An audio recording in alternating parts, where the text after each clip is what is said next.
Maša Tomašnik Janez. Hvala Bogu, da lahko skupaj praznujemo 50 let tvojega mašništva. Tvoje življenje je bilo že v rani mladosti posebno. Rodil si se kot 13. otrok in so te hoteli v bolnišnici zamenjati. Tvoja mama je to zaslutila in v februarju pobegnila s teboj iz bolnice. Doma so te lepo sprejeli.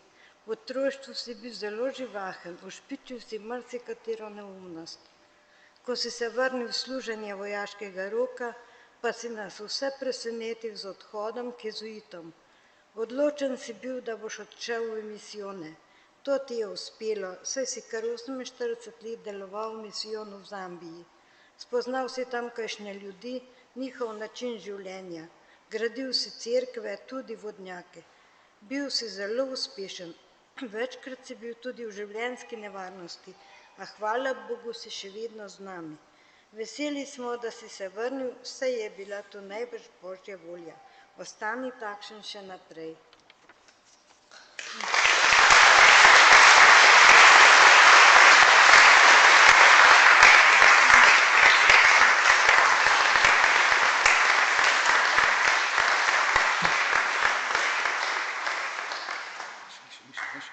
Še ni konec.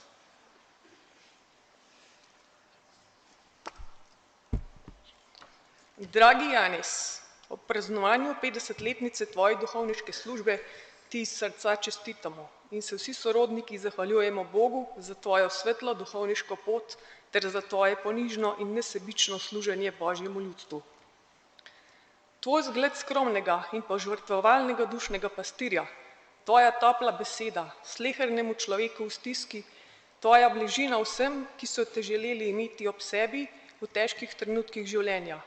Vse to prečuje, da si bil vedno duhovnik po Jezusovem srcu, ki ničesar ne pričakuje zase in se brezmejno razdaja drugim. Ko obhajaš svojo zlato mašo, vidimo, da so tvoja duhovniška leta v resnici zlata leta, a to je skromni sijaj ponižnih, ki ga vidi samo nebeški oče.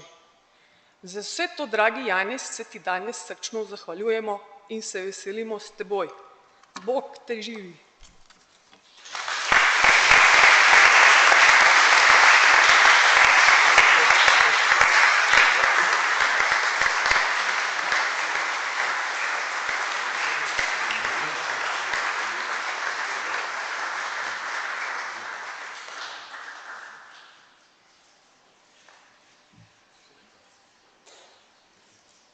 Spoštovani naš sovaščan Janez,